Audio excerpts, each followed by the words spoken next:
네, 공식적인 하노이에서의 북미 2차 회담은 어제 두 정상들이 도착하면서 실질적으로 시작됐다고는 보입니다. 그러나 공식 회담 기간은 오늘과 내일 이틀이지요.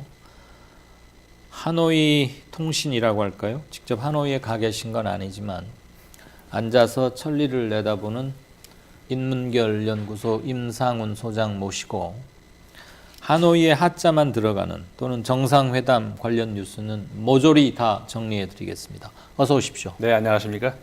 요즘 많이 바쁘시겠습니다. 오늘이 유난히 좀 그러네요. 여러 군데서 오라고 해요?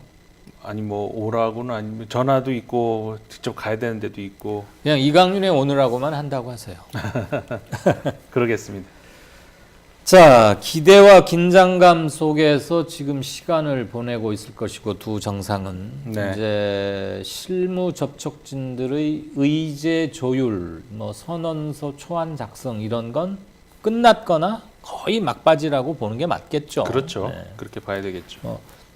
합의문 같은 것은 사실 오늘 밤이나 내일 아침에도 일부 수정 가필이 있을 수는 있습니다만 네. 적어도 의제 정도와 이런 것은 됐다고 봐야 되는데 우선 베트남 현지 반응, 뭐 시민들의 반응도 있을 것이고 외교가의 반응이라거나 네.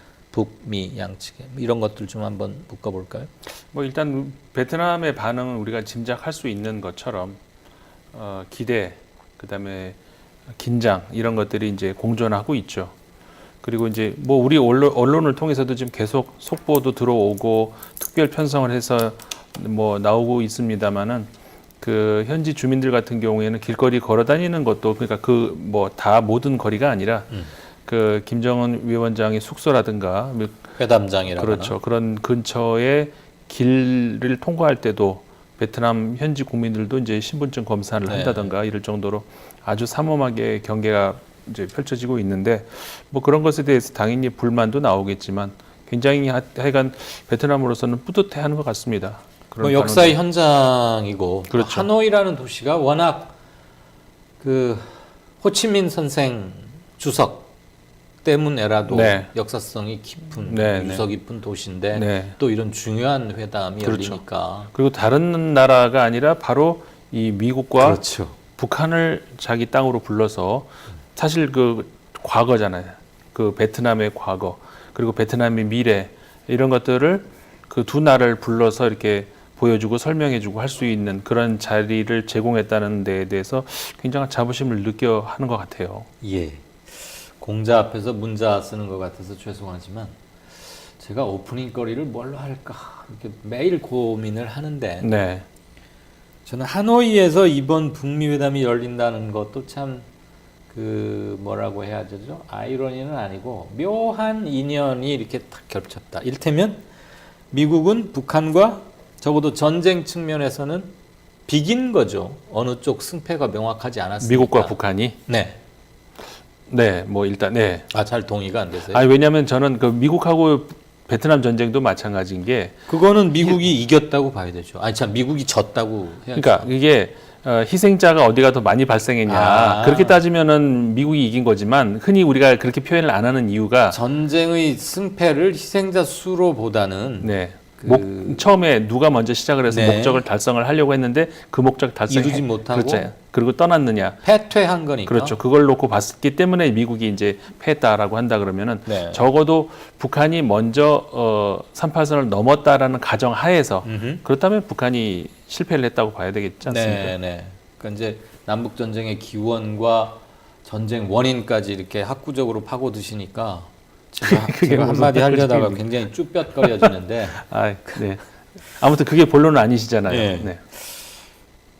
베트남, 미국에게 유일한 패배를 안긴 베트남, 그리고 미국이 그 작아 보였던 간단히 끝날 것 같았던 한국 전쟁을 3년이나 끌면서 결국 이기지는 못하고 어정쩡하게 네. 전쟁 이전 수준으로 네, 네. 지금 홀딩되고 있는 거잖아요. 네, 네, 스탑이 그렇죠. 아니라 예, 홀딩. 예. 정전 중이니까. 그렇죠. 그런데 그 회담을 패배의 쓰라림을 안겼던 베트남 수도 하노이에서 한다. 네. 그리고 북한과 베트남은 한때 엄청난 그 긴밀한 협력 관계 그렇죠. 이런 걸 베트남이 캄보디아를 침공하기 전까지 네. 1978년이든가 그때까지는 아주 사이가 네. 좋았고 막 네. 그랬죠. 그 이후에 베트남은 개혁 개방을 통해서 엄청 빠르게 성장하고 있고, 아무튼 여러 가지 장소가 갖는 상징성도. 네, 그렇습니다. 굉장히 그 말씀하신 것처럼 이걸 뭐라고 표현을 해야 될까요? 그 역사가 거대한 역사를 뭐 우리가 움직이는 누군가가 있다는 가정을 하지 않는다 하더라도 네. 뭐 우연히 뭐 그렇게 됐다 하더라도 그렇게 한다 하더라도 어쨌든 간에 지금 그 베트남에서의 그 북한과 미국의 정상이 만난다는 것은 굉장히 그냥 그렇게 될 수도 있는, 그렇게 보기에는 역사적으로 너무나 깊은 그 뒤에 배경과 맥락이 있는 것 같습니다. 그렇죠. 특히 우리에게는 그런 것들이 의미를 획득할 수밖에 없는 게 아닌가 싶고, 네. 지금 여기 시간으로 5시 25분쯤인데 베트남은 3시 25분이겠군요. 그렇죠. 그리고 오늘 첫 만찬, 친교 만찬이라고 이름 붙인 저녁 자리에서 두 정상이 첫 대면을 하게 돼 있으니까 만찬까지는 적어도 한 3시간 내지 3시간 반 정도가 남은 것 같은데, 네. 한 사람은 어제 아침에 기차로 도착했고 한 사람은 어제 저녁 밤 11시경에 비행기로 왔어요. 네. 오늘 두 사람 뭐 특별한 움직임 있었습니까? 이 시간까지? 그 일단 그러니까 정상적인 베트남에 왔으니까 베트남의 어떤 그 정부와 또 그 주석과 이렇게 만남이 있어야 되지 않겠습니까? 그런 이제 만남이 있었죠. 그 트럼프 대통령 같은 경우도 그렇게 그런 자리에서 이제 우리 언론에도 나왔던 그 김정은 위원장을 나의 친구라고 표현을 했던 그런 것들도 그런 자리에서 나왔고, 그런 어떤 그 일상 우리가 생각할 수 있는 특정 국가에 갔으니까 그 국가의 정상을 만나는 것 뭐 이런 정도는 있었고, 그 이외에는 숙소에서 이제 그 여러 가지 이제 지금까지의 실무진에서 준비해왔던 것을 다시 점검하는 그런 시간들을 지금은 쭉 보내는 것 같습니다. 네.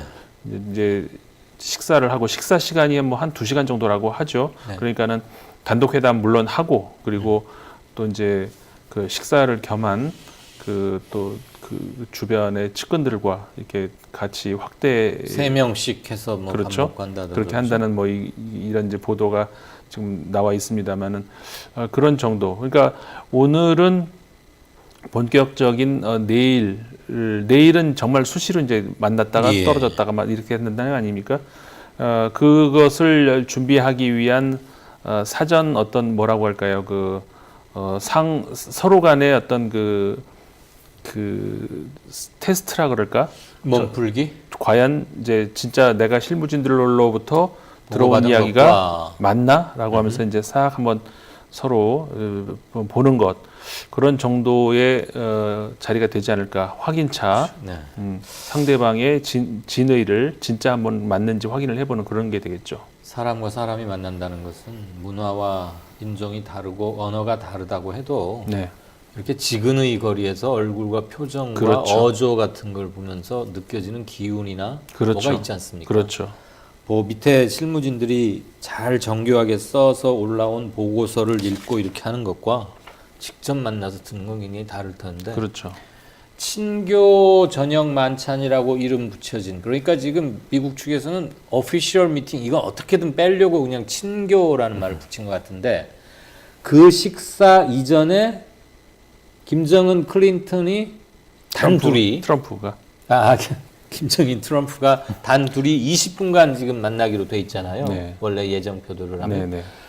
둘이 20분이면 뭐 통역 저기를 감안해도 결코 짧은 시간은 아니고 네. 바로 핵심에 직공할지 어쩔지는 모르지만 아마도 내일 있게 될 중요한 것들에 대한 의중을 한번 탐색해 본다거나 그렇죠. 또는 기존의 서로의 입장을 다시 한번 강력히 전달함으로써 우리가 양보할 수 있는 선은 어디고 어디까지는 되고 안 되고 이런 것들을 상대에게 또 한번 주지시킬 수 있는 자리도 될 수 있다고 봐요. 그렇죠.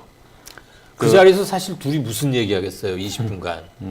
네? 뭐 기후 협약 얘기를 하겠어, 뭐 중국이 아프리카에 가서 원유 캐는 얘기를 하겠어요. 그렇죠. 할 얘기는 뻔하잖아요. 네. 그래서 그게 일단 중요할 것 그렇죠. 같은데. 그러니까 이제 실무들이 서로 협상했던 것을 직접 두 당사자가 확인을 하는 차원에서 이제 점검을 하는 그런 게 되겠고 말씀하신 것처럼 사실 정상들이 굳이 만나야 되는 이유가 바로 그런 거 아닙니까? 그렇죠. 그런 게 아니라면 실무전에서 다 합의가 됐고 사실상 지금 북미 정상회담의 한 85%, 90% 정도는 한 달 가까이 이루어진 양측 실무진들이 막 오가고 스웨덴도 가고 어디도 만나고 그러면서 대부분 해놨고 네. 정 애매한 거 한 2개, 3개 이렇게 하고 자 이건 보스들이 하시오 이런 거 아닙니까? 그렇죠. 그러니까 정상회담이라고 하는 것이 생기게 된 것이 예. 20세기에 와서 이루어진 일이거든요. 그 전에는 정상회담이라는 것이 거의 없었죠. 그러니까 무슨 얘기냐면은 두 국가의 최고 권자가 원수가 이제 나란히 앉아 있는다는 것은 어려운 일이죠. 왜냐하면 과거에는 어떻게 이동을 합니까? 뭐 말 타고 저기 뭐 다른 왕을 만나러 말 타고 갈 수도 없는 것이고 전쟁에서 패했을 때 끌려와서 조아릴 때 그런 거 외에는 국가 원수끼리 만날 일이 없었죠.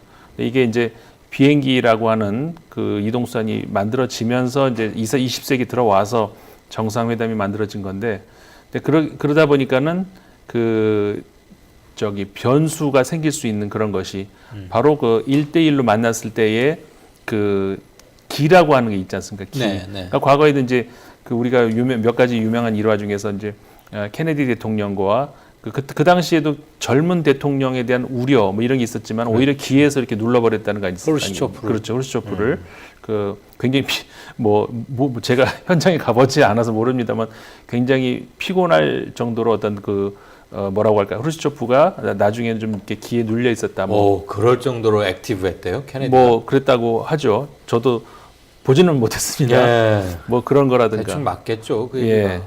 과거 그리고 둘이 나이 차이가 지금 생각해 보니까 너무 많이 나긴 않네. 그렇죠. 당시 케네디는 40대 초반, 43인가 4세 아마 대통령이 됐을 텐데, 네. 그리고 2년 후에 쿠바 위기가 왔고 후르시초프 만난 거가 그 언저리라면 45세 전후. 네. 후르시초프는 그때 60을 훨씬 넘긴 적이잖아요. 그렇죠. 예, 그러니까 후반 이제 정도니까. 예.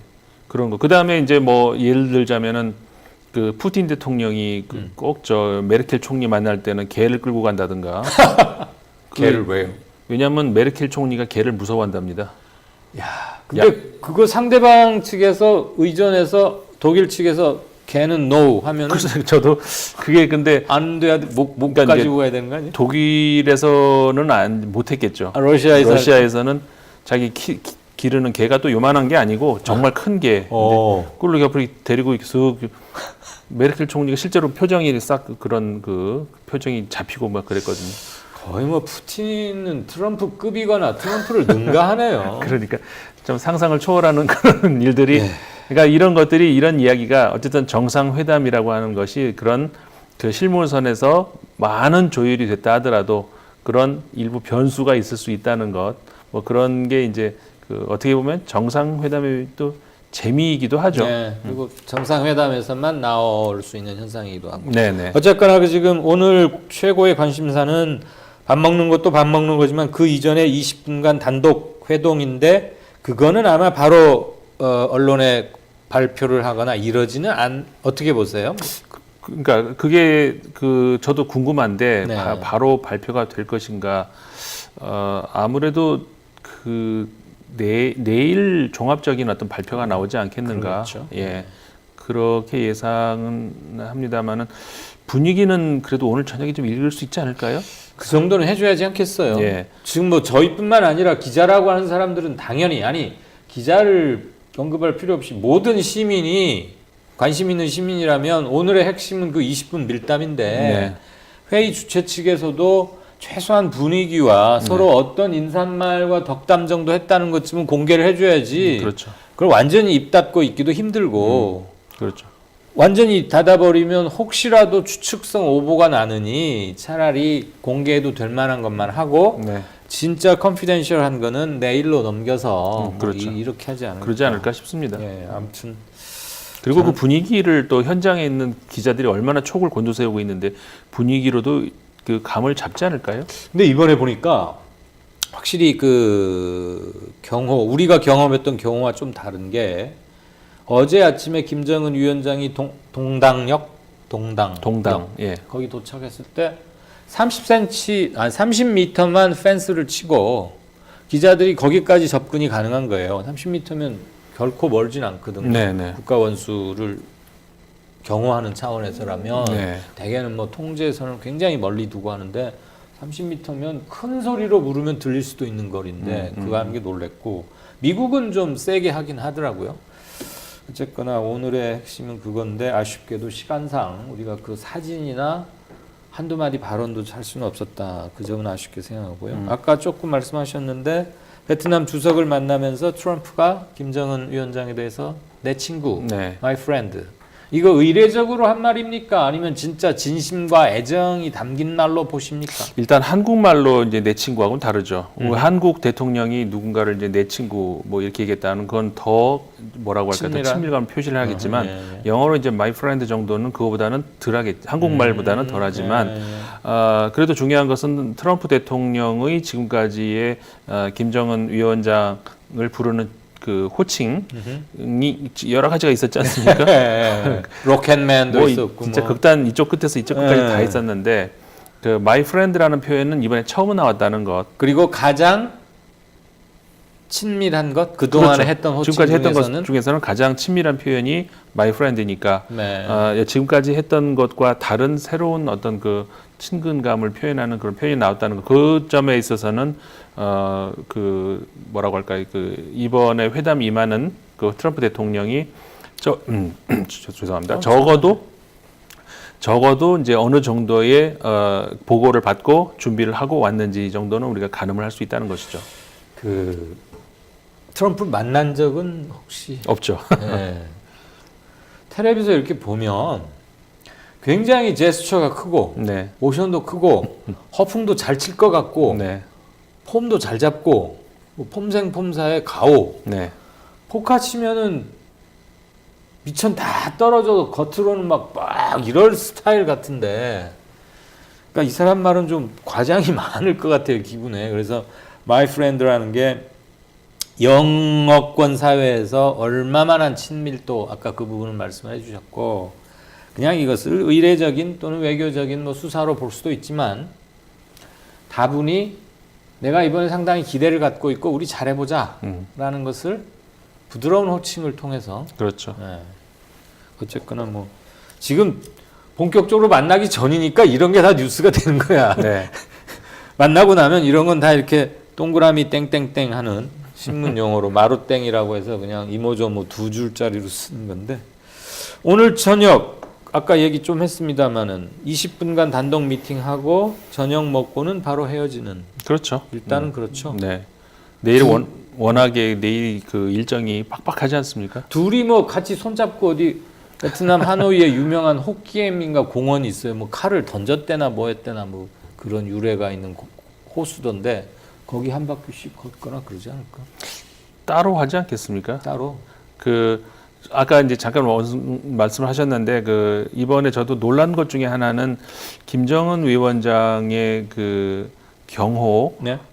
그리고 사실상 그 평양에서부터 그 기차 타고 동단까지 기차로 그 긴 시간을 이렇게 온 것, 과거 같으면은 굉장히 뭐라고 할까요? 그 위험한 어떤 그 코스 아닙니까? 조마조마한. 그렇죠. 사실은 살짝 저도 조마조마했어요. 무슨 일이 안 나겠지만 했는데 어쨌든 그런 것들이 그 김정은 위원장의 어떤 그 자신감을 네. 표출하는 그런 어떤 그 액션이기도 한데 아무튼 이번에 대단한 화제는 일단 그걸로 시선 끌고 네. 주목시키는 효과는 대단했어요. 그러니까요. 전 세계가 66시간이었나요? 예, 계속 총 주행 거의 예, 시간이. 쳐다보는 그런 효과를 했잖아요. 그 뭐 일본 어느 기자 민영 후지 TV였나 뭐 아사히 TV였나는 새벽 3시 몇 분에 그 역에 기다리고 있다가 담배 피는 거 하나 이렇게 또 그 일본 기자가 찍었다고 재떨이 합니다. 재떨이에 이렇게 끄잖아요. 자기 네. 여동생이 재떨이 네. 들고 와서 그게 뭐 김정은 위원장의 DNA 같은 게 묻을 수 있어서 다른 기관에서 수거를 하면 건강 상태를 체크도 할 수 있고 하니까 네. 다 이제 수거해 그렇죠. 갔다 이러는데 아무튼 동생을 그런 것까지 시키는 게 좀 보기는 뭐하긴 했습니다만 새벽 3시 55분에 촬영된 거거든요. 그 무슨 고생입니까? 아니 저는 그러니까 담배 꽁초는 당연히 북한에서 수거를 할 거라는 알았는데 그 죄까지 그럴 필요가 있었나? 아마 뭐 매너상도 있었을 거고 부벽 끌려면 제 재떨이 갖고 있는데 기왕에 들고 있는 재떨이가 거? 있으면 거기서 했겠죠. 자, 어쨌든 제가 아까 들려던 말씀은 그러니까 네. 그런 것들로 봐서 오늘 저녁에 김정은 위원장이 그 깜짝 등장 어떤 그 아까 말씀하신 호수라든가 뭐 네. 어떤 이런 가능성은 있지 않을까. 둘이 손잡고는 안 하더라도 뭐 그런 정도는 한번 예상할 수 있을 것 같아요. 매일 얘기가 잘 되면 둘이 손잡을 수도 있겠지. 보니까 트럼프가 이 그 터치, 네. 뭐 스킨십 네. 이런 걸 굉장히 좋아하더라고요. 문 대통령도 이렇게 어깨 두드리고 그래서 보다가 약간 좀 짜증도 났는데. 미국 대통령들이 좀 그런 네, 그래요. 확실히 문화 차이를 느껴요. 예, 꼭 예. 악수를 할 때도 손을 포갠다거나 악수를 하면서 다른 손으로는 어깨를 이렇게 친다거나. 근데 뭐 그런 건 둘이 알아서 잘하고 하고. 예. 이 시간까지 그래도 우리가 제일 관심 있는 것은 미국 언론들 반응 어떻습니까? 미국 언론들은 대체적으로는 그러니까 사실 잘 알려진 이야기는 그 미국 언론들은 저 소위 말해서 메이저 언론들은 트럼프와 사이가 안 좋다. 그거는 뭐 누구나 알고 계시는 예. 그런 일 아니겠습니까? 근데 이제 회담을 앞두고 바로 직전에 이제 사설들 이 관련 주제를 가지고 사설을 낸 그런 신문들 같은 경우에 보면은 그래도 적어도 저 트럼프가 해놓은 것은 있다 이런 평가들은 하더라고요. 네.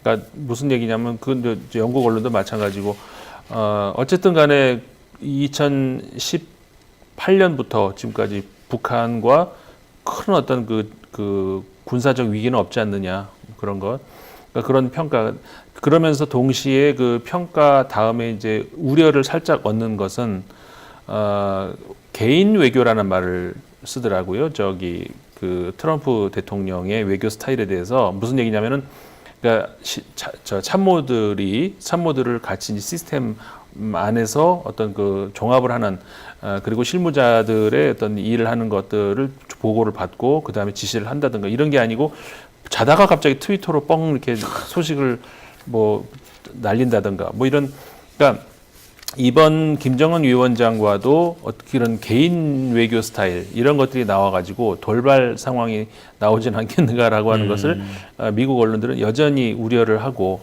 그중에 그렇죠.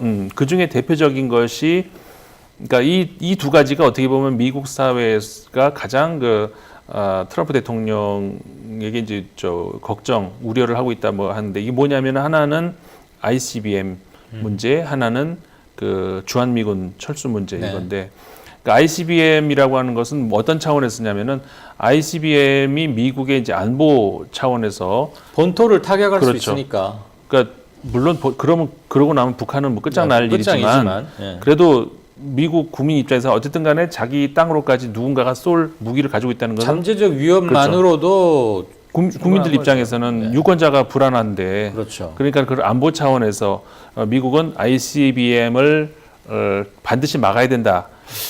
근데 그게 어떻게 될 수 있냐면 ICBM을 막는다는 얘기는 그러면 중거리, 이 가까운 거리는 그러면 놔둬도 용인할 수도 있지 않냐 거래의 차원에서 그것은 결국 이제 한국과 일본은 포기한다는 메시지가 될 수 있다는 것이죠.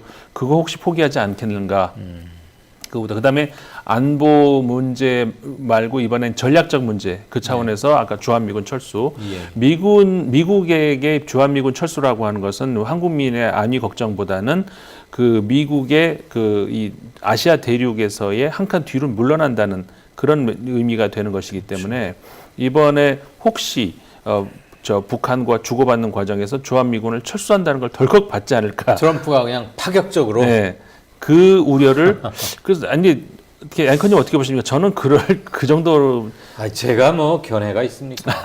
아니 근데 그 정도의 그 트럼프가 근데 그렇게 하고 나서 뒷감당을 과연 트럼프가 할 수 있을지 모르겠고 그 점은 북한으로부터 아주 망외의 기대 밖의 뭔가를 보인다면 네. if you really want 근데 그런다 하더라도 다른 걸 저는 뭐 주한미군 문제는 건드리지 그렇죠. 왜냐하면 않을 것 그거는 같은데, 당분간. 별로 실익이 없어요, 사실은. 그리고 이게 죄송합니다 말씀도 좀 네, 아닙니다. 우리 서로 잘 모르는 이 정치학 관련인데 평화협정으로 정전협정이 평화협정으로 대체될 때까지는 정전협정이 유효하거든요. 네.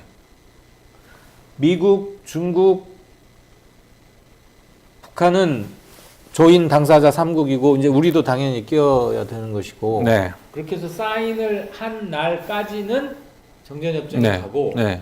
정전협정은 유엔군 사령부에 의해서 모든 군사 및 안보 관리가 컨트롤되게 돼 있잖아요. 네. 지금 우리가 이제 전시작전권을 가져오겠다는 것인 거고 그래서 평화협정으로 바뀌면 유엔군 참모사령부의 기능은 없어지고 존재할 이유가 없어지지만 적어도 평화협정이 될 때까지는 주한미군은 일부러라도 유지를 시키지 않을까. 네. 요번에 뭐 트럼프가 그렇게까지야. 그렇죠. 그 주한미군은 그 아까 제가 말씀드리다 만 것이 그건데, 그러니까 이것을 내줄 만큼 북한에 뭔가를 얻은 어떤 그 대상 가능한 이런 것이 없고, 그러니까 아까 다른 거 뭔가 정말 우리가 예상하지 못했던 큰 뭔가를 북한으로부터 받을 때 그 정도는 되지 않. 그래도 저는 다른 거를 주지 이거는 가능성이 없다고 보는 이유가 네. 그렇게 해서 별로 이렇게 서로 간에 실력이 없다는 거죠. 네. 그러니까 북한 입장에서도 사실 주한미군이 주둔하는 것에 대해서 우리가 알고 있는 것 이상으로 북한이 크게 반대를 하지는 않습니다. 게다가 주한미군이 빠지고 나면 군사적 공백이 남한에서의 주요 전투력의 철수뿐만이 아니라 네. 중국의 상대적인 그렇죠. 팽창을 맞아요. 거의 오토매티컬 반자동쯤은 용인하는 결과가 돼버리기 네, 때문에 네. 북한으로서도 그걸 결코 네. 환영할 일만은 아닌 그렇죠. 거죠. 맞습니다. 네, 그러니까 90년대에도 미국과 수교를 제안을 할 때도 네. 주한미군은 안 건드린다라고 분명히 김일성이 얘기를 했었고, 요번에도 또 이번에도 확인했고. 그렇죠, 했고. 그렇기 때문에 그 문제는 이거는 나는 미국이 왜 이렇게 여기에 민감한가. 트럼프가 아마 그 정도까지 돌발 뭐 쇼맨십 네. 그런 건 아닐 것 같고. 그래서 저도 그렇게 생각하는데 어쨌든 미국 언론에서는 이상할 정도로 그 두 가지 ICBM을 미국 언론은 두 가지에 네. 주목하고 있다. 특히 이거 주한미군 철수 이거 내주면 안 된다는 얘기를 계속하는 그런 그 이상하다. 뭐 NYT, WP 그 성향에 관계없이 이구동성 그래요? 네. 어허. 그래서 그거는 참 신기하다. 뭐 그런 알겠습니다. 뭐 보여요. 그 점은 미국의 주요 유력 언론들이 다 그 점을 공통적으로 거론하고 있다면 그들만의 시각과 정보와 무엇보다도 포캐스팅 파워, 예측력에 어느 정도 기반을 한 것일 터이니까 네. 그거는 꽤 관심 있게 한번 지켜보시죠. 뭐. 네, 네. 앞으로도. 네네. 설령 이번 정상회담에서 주한미군은 전혀 거론조차 되지 않는다 하더라도 미국이 그렇게 허투루 기사 쓰는 데는 아니지 않습니까? 네, 그렇죠. 몇몇 신문은. 네네. 그런데 ICBM을 얘기하는 건 당연히 이해가 가지만 주한미군을 한다는 것은 뭔가 한번 좀 보기로 하고. 네. 트럼프는 대변인이 둘 같아요. 첫 번째 수석 대변인이 미스터 트위터. 네. 두 번째는 뭐 샌드라가 네. 하는 여성. 예, 예. 예. 이번에 어느 대변인이 더 활동을 잘하는지 한번 보겠고요. 일본, 유럽은 대충 우리가 뭐 유추할 수 있을 것 같고 중국 한번 보죠. 중국 언론들은 어떤 반응이고 평가인지. 중국 언론들 같은 경우에 저기 별로 그러니까 저는 이번 그 전체적으로 북미 정상회담에서 네. 가장 그 핵심 키워드로 꼽으실 것 중에 하나가 이제 명분이라는 그걸, 왜냐하면은 그 이번에는 명분상으로 반대하기가 참 어려운 그런 구조란 말이죠. 예. 그렇기 때문에 중국에서도 공식적인 어떻게 뭐 반박을 할 수 있는 여지가 거의 없어요. 반박을 해서 얻을 것도 없잖아요. 그렇죠. 뭐라고 반박을 하겠습니까? 그러니까 일본도 뭐 말을 못 하고 있는 것이고, 예. 일본 같은 경우에는 다만 이제 아까 그 ICBM 관련해서 네. 우리 버리지 말아다 뭐 이런 정도나 반응을 할까, 그 특별한 뭐. 근데 중국 같은 경우 지금 말씀하셨으니까 중국 같은 경우도 그렇기 때문에 그 북미 정상회담을 환영한다. 네. 그러면서 이번에 환구 15의 사설을 보니까 그 가장 강성 매체죠. 당 입장을. 그러니까 뭐 반영하고. 많지가 않으니까 네, 일단 네. 그 중국에 있는 그 국영 네, 매체의 저기 외신, 그러니까 저 국제 뉴스판인데, 거기에 사설 같은 경우에 보니까는 그 그러니까 미국에서 자꾸 뭘 내줬다 그러는데, 너무 양보했다 그러는데 뭘 양보를 했냐. 그렇게 따지면 지금 북한이 지금까지 그 핵 다 이제 그 동결하고 뭐하고 이런 것도 북한이 더 양보하지 않았느냐 이렇게 이제 옹호를 하는 그런 역시 모습. 팔은 안으로 좀 굽는 그렇죠. 그런 건 뭐 느낄 수 있겠네요. 그런 식의 이제 사설이 나오는 것 이런 것도 있었죠. 지금 메인 이벤트가 열리기 전에 한 두세 시간 전에 이렇게 얘기하려니까 좀 답답한 점도 있고 네. 들으시는 분들께서도 아 뭐야 속 시원하게 좀 얘기를 못하고 그러는데 일단 물리적으로 시간상 좀 불가능한 측면은 있습니다. 그 점 양해해 주시고 오늘 어제부터 오늘까지의 그리고 주요 국가의 외신 반응들 이런 거 종합적으로 묶어준 인문결 연구소의 임상훈 소장님 특별히 고맙다는 말씀 드립니다. 네, 고맙습니다.